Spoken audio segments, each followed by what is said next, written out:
জামায়াতের এমপির viral video নিয়ে যা জানা গেল।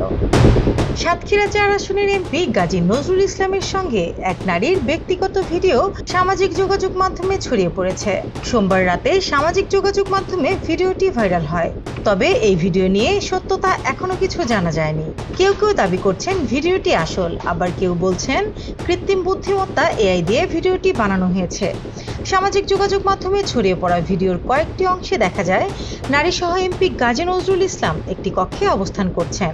কোনটিতে দেখা যাচ্ছে ওই নারী অবস্থান করছেন, আবার নজরুল ইসলাম ফোনে কথা বলছেন, আবার কোনটিতে তাদের অন্তরঙ্গ অবস্থায় বসে থাকতে দেখা গেছে। এই বিষয়ে জানতে সাতক্ষীরা ৪ আসনের এমপি গাজী নজরুল ইসলামের মুঠোফোনে একাধিকবার কল করা হলেও তিনি রিসিভ করেননি। এছাড়া ভিডিও নিয়ে জেলা জামায়াতের পক্ষ থেকেও কোনো তথ্য জানা যায়নি। নিউজ ডেস্ক, দৈনিক নতুন সময়, ঢাকা।